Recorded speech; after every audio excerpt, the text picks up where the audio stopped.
History के फिर 3 part करके पढ़ते हैं हम। एक को बोलते हैं हम एंशिएंट, एक को हम बोलते हैं मिडिवल, एक को हम क्या बोलते हैं। अच्छा, बड़े तौर पर मैं मोटा मोटा सा आपको बताऊं।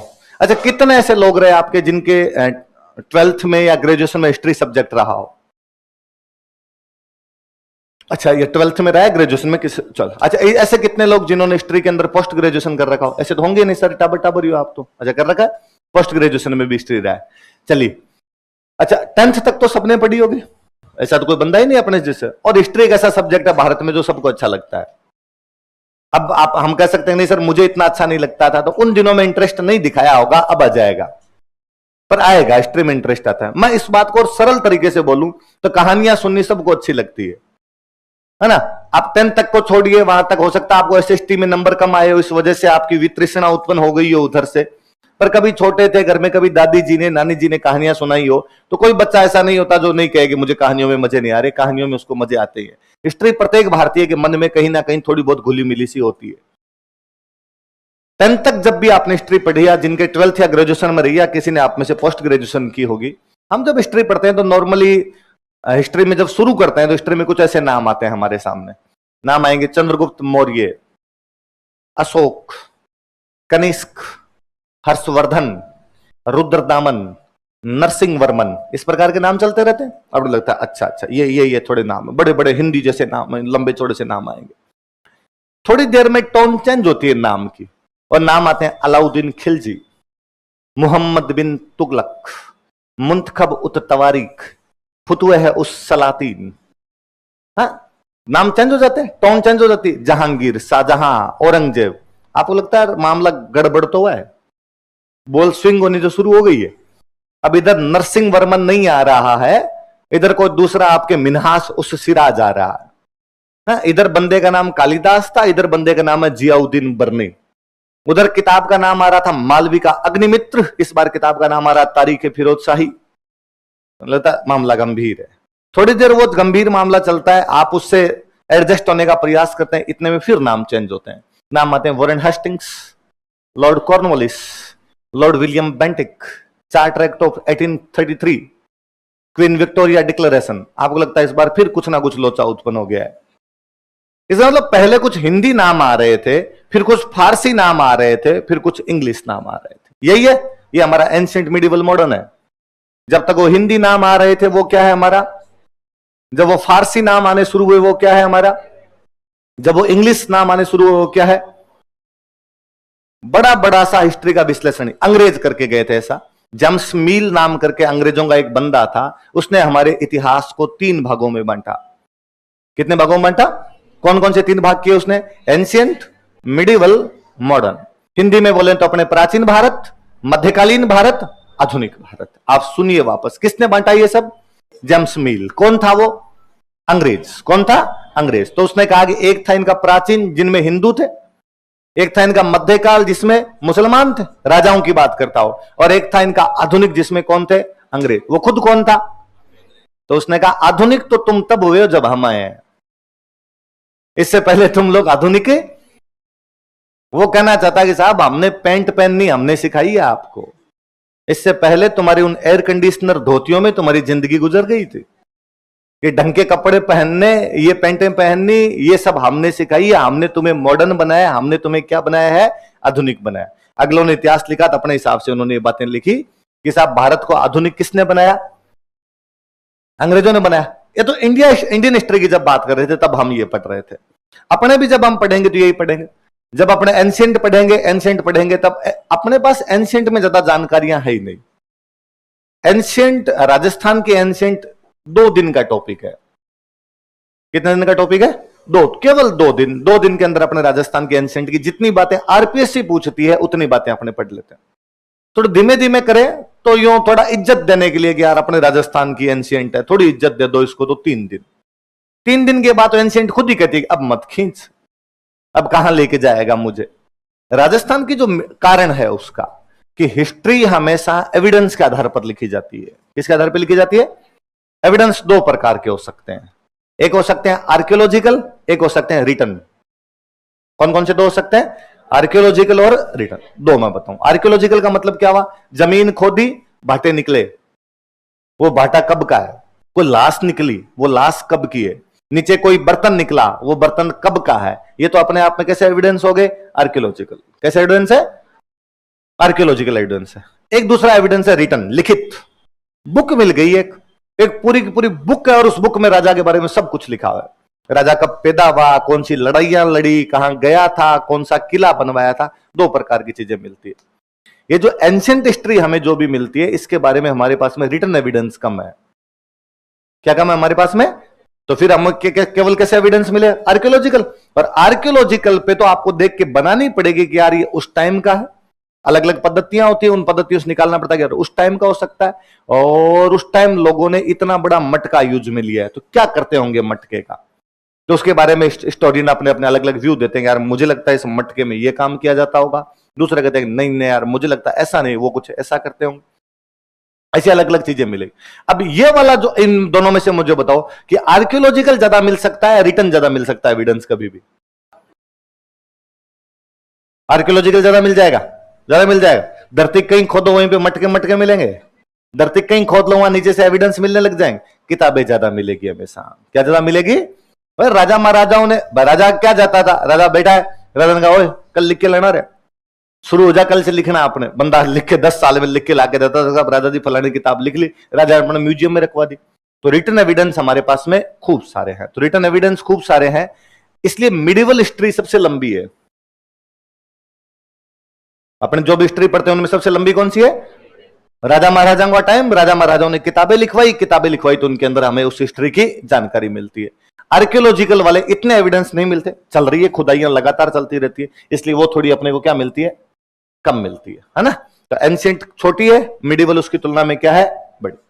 फिर और बात बताओ, जब हम एंशिएंट पढ़ते हैं तो एंशिएंट, जब इंडियन हिस्ट्री पढ़ोगे, एंशिएंट इंडिया पढ़ोगे, तो जैसे भारत का पहला बड़ा साम्राज्य कौन सा था? तो आप कहोगे मौर्य। पहला बड़ा साम्राज्य कौन सा था? मौर्यों में कौन राजा बने? तो आपको और याद आए नहीं है, आप कहोगे सर चंद्रगुप्त मौर्य बना था और अशोक। दो तो नाम जानते हैं, चंद्रगुप्त मौर्य और अशोक। अच्छा, पूरा जब चंद्रगुप्त मौर्य पढ़ते हैं तो राजस्थान का कहीं नाम ही नहीं आता। आप पढ़ोगे चंद्रगुप्त मौर्य ने वहां लड़ाई की थी, वो दक्षिण भारत में चला गया था, उस पंजाब साइड में चला गया था, सेल्यूकस निकेटर से लड़ा था, पाकिस्तान चला गया था, ऐसा सारी चीजें पढ़ लोगे, पर राजस्थान का नाम उसके अंदर नहीं। उसकी राजधानी कौन सी थी? कि पाटलिपुत्र। पाटलिपुत्र कहां पड़ा था? आपने कहा ए उधर एकदम ठेठ बंगाल की खाड़ी में, पटना उधर पड़ी है, अपने इस साइड में बैठे। वो पूर्वी भाग और अपने कौन से भाग में आ गए? वेस्टर्न पार्ट के अंदर आ गए। अच्छा, अशोक, अशोक का हम खूब सारा पढ़ते हैं, लेकिन उस खूब सारे में अपने काम की बात यह मिलती है कि अपने एक जगह पड़ती है यहां पे बेराट। कौन सी जगह पड़ती है? और वहां अशोक अपने 2 अभिलेख लगवा गया था। कितने अभिलेख लगवा गया था? बस वो एक अशोक के बारे में जानकारी है, इसके अलावा अशोक के बारे में अपने को जानकारी नहीं। जबकि उधर बिहार साइड की जानकारियां भरी पड़ी है, क्योंकि वो राजा वहीं का था। तो जितनी दूर साम्राज्य से कोई क्षेत्र जितना दूर होगा, वहां के बारे में उस राजा का जो नियंत्रण है उतना ही क्या रहेगा? कम रहेगा। आसपास में नियंत्रण ज्यादा था तो वहां के बारे में चीजें ज्यादा, जितना दूर गए उतना नियंत्रण कम होता गया, तो वहां के बारे में चीजें क्या मिलने लग जाएगी? कम। और तब सेंटर वही था। भारत की राजधानी एंशिएंट पीरियड में ज्यादातर टाइम तक यूपी, एमपी और बिहार वाले इलाकों में रही थी। कहां रही थी भारत की राजधानी? यूपी, एमपी और बिहार, उस साइड के अंदर राजधानी रही थी। मध्य काल में राजधानी का सेंटर चेंज हुआ। वो राजधानियां जो अब तक कन्नौज में थी, पाटलिपुत्रा के अंदर थी, वो राजधानी आ गई दिल्ली। वो राजधानी कहां आ गई? और जैसे राजधानी दिल्ली आई, राजस्थान ठीक नाक के नीचे आ गया। दिल्ली से जैसे कोई नीचे उतरेगा तो क्या आएगा? राजस्थान। इसलिए दिल्ली वाले हर राजा के साथ अपने राजस्थान वाले राजाओं की लड़ाइयां हो गई। एविडेंस मिल गए। दिल्ली वाला भी लिखवाता है, अपने वाला भी लिखवा रहा है, अपने वाला भी कुछ ना कुछ लिखता है कि साहब ये कर दिया था मैंने, दिल्ली वाला भी कहता है कि साहब मैं फलानी फलानी जगह पे चला गया था। इसलिए मिडिवल के बारे में अपने पास में जानकारियां ज्यादा है, एंशिएंट के बारे में अपने पास जानकारियां क्या है? कम। आई बात समझ? फिर आई मॉडर्न। मैंने अभी आपको बताया कि मॉडर्न के अंदर अंग्रेजों का इतिहास है। मॉडर्न में किसका इतिहास है? और अपने राजस्थान में अंग्रेज थे ही नहीं। अपने यहां पे अंग्रेज, हम अपने यहां पे राजाओं का राज हुआ करता था। किसका राज था? राजाओं। उस समय भारत में 2 प्रकार के भारत हुआ करते थे। एक को बोलते थे ब्रिटिश इंडिया। क्या बोला करते थे? British India. और एक को बोलते थे प्रिंसली स्टेट्स। क्या बोला करते थे? जहां पे राजाओं का राज था उसको तो क्या बोलते, प्रिंसली स्टेट। जो अंग्रेजों के पास में हुआ करता था उसको क्या बोलते थे, ब्रिटिश इंडिया। जैसे अंग्रेजों के पास क्या था, अंग्रेजों के पास था बंगाल, बिहार, उड़ीसा, पंजाब, मद्रास, बॉम्बे, दिल्ली, नेपाल, बर्मा, ये सब का सब किसके पास में था, अंग्रेज। नेपाल के खूब सारे इलाके, बर्मा के खूब सारे इलाके, पूरा साउथ इंडिया अपना अपना बॉम्बे, दिल्ली, कैलकाटा, ये सारा का सारा किसके पास में हुआ करता था, अंग्रेजों। इसको तो क्या बोलते थे, ब्रिटिश इंडिया। यहां पे तो अंग्रेज ही राज करते। अंग्रेजों का एक बंदा हुआ करता था जिसको बोलते थे गवर्नर जनरल। क्या बोलते थे, वो पूरे भारत को गवर्न करता था। आज का प्रधानमंत्री मान लो, उस टाइम में कौन हुआ करता था, वो गवर्नर जनरल। वो अपने मंत्री बना के रखता और एकदम यहां पे राज करता। अपने यहां पे राजा हुआ करते थे। अपने यहां पे राज कौन क्या करते थे, वो राजा क्या करते। पर उन राजाओं ने उन अंग्रेजों से दोस्तियां कर रखी थी। राजाओं ने अंग्रेजों से क्या कर रखी थी, दोस्तियां कर रखी थी। पर अंग्रेजों का सीधा सीधा अपने यहां पर कोई भी अधिकार नहीं था। इसलिए आप अंग्रेजों के अंग्रेजों का राज कहां है, उस भारत में जहां पर अंग्रेजों का राज, उस भारत को क्या बोलते हैं अपने, ब्रिटिश इंडिया। अच्छा, तो कहां के लोग अंग्रेजों के खिलाफ आंदोलन करेंगे, ब्रिटिश इंडिया वाले करेंगे या प्रिंसली स्टेट वाले करेंगे, ब्रिटिश इंडिया। तो आप पढ़ते हो भाई, गांधी जी ने दांडी मार्च निकाला। दांडी मार्च जानते हो, दांडी मार्च निकाला, सब गुजरात से लेके महाराष्ट्र तक उधर चले गए। गांधी जी ने, हम पढ़ते हैं कि जलियांवाला हत्याकांड हुआ, तो जलियांवाला कहां पड़ता है, पंजाब के अंदर, क्योंकि पंजाब में अंग्रेजों का राज था। वहां के लोग खड़े होंगे तो अंग्रेजों ने उन पर फायरिंग कर दी, जो जलियांवाला हत्याकांड होगा वहां पर। आप पढ़ोगे कि सुभाष चंद्र बोस गुजरात में एक जगह पड़ती है हरिपुरा, वहां पर अध्यक्ष बन गए थे। आप पढ़ोगे कि जवाहरलाल नेहरू पाकिस्तान वाले पंजाब में जगह पड़ती है लाहौर, वहां पर अध्यक्ष बन गए थे। आप पढ़ोगे कि दादा भाई नौरोजी ने कलकत्ता में कहा था कि हमें स्वराज चाहिए। आपने कभी सिंगल टाइम ऐसा पढ़ा कि सुभाष चंद्र बोस ने बीकानेर आके कहा तुम मुझे खून दो मैं तुम्हें आजादी दूंगा? या कभी गांधी जी करौली आए और गांधी जी ने करौली में आके कहा करो या मरो, तुम्हारा तो नाम ही करौली है तो तुम तो करो? ऐसा कहा गांधी जी ने कभी? क्यों नहीं कहा? गांधी जी और सुभाष चंद्र बोस इधर आके आंदोलन क्यों नहीं करते थे? क्योंकि गांधी जी और सुभाष चंद्र बोस अंग्रेजों के खिलाफ आंदोलन चला रहे थे, अपने यहां पे अंग्रेज थे ही नहीं। अपने यहां पे अंग्रेज थे ही नहीं। अपने यहां पे अंग्रेजों के साथ में केवल संधियां हुआ करती थी। इसलिए आपके राष्ट्रगान में तमाम लोगों के नाम आते हैं, आपको छोड़ के। पंजाब, सिंध, गुजरात, मराठा, द्राविड़, उत्कल, बंगा, आप नहीं हो उसमें। क्योंकि ये जब रचा गया था तब देश में अंग्रेजों का राज हुआ करता था। इसलिए अंग्रेजों के राज में भारत में क्या क्या आता था वो सब इसके अंदर है। सिंध अब आपके देश का पार्ट नहीं है, सिंध पाकिस्तान में है, लेकिन फिर भी सिंध का नाम आपके राष्ट्रगान के अंदर आता है। आता कि नहीं आता? लेकिन आपका नाम, राजस्थान का नाम इस राष्ट्रगान के अंदर नहीं आता। कई बार मुझे लगता है कि सिंध से अपने को रिप्लेस किया जाना चाहिए। सिंध हटाओ, इंडिया में जब सिंध आता ही नहीं है तो पंजाब, सिंध, गुजरात, मराठा की जगह बोलो पंजाब, राजस्थान, गुजरात, मराठा। हाँ, सिंध छोटा है, राजस्थान बड़ा है, 52 सेकंड की जगह 54 लग जाएंगे, पर नाम तो बोलो हमारा। और तो क्या हो सकता है? फिर कई बार लगता है कि नहीं, राजस्थान सैक्रिफाई करने वाला राज्य रहा, त्याग करने वाला रहा, त्याग के लिए जाना जाता है, तो हमने त्याग किया कि कोई बात नहीं, हमारा नाम नहीं आता तो भी हम राजी है, हम इस भारत के अखंड अंग है, अभिन्न अंग है, इसके साथ हैं हम। नाम आए तो भली बात, नहीं आए तो भली बात। पर फिर लगता है पर सिंध का क्यों आता, इसका तो हटा दो, हमारा मतलब भले। तो फिर कई बार लगता है कि क्या पता सेंटर वालों ने सोच रखा वैसा कि आज नहीं तो कल सिंध लेंगे, है ना? है तो अपना ना उधर वाला, 47 में चला गया था, बाकी है तो अपना, तो लेना तो है। नहीं लिया 3 पीढ़ियों ने, तो 3 पीढ़ियां निकम्मी थी। हमारे वाली पीढ़ी नहीं लेगी तो हम और निकम्मे हैं।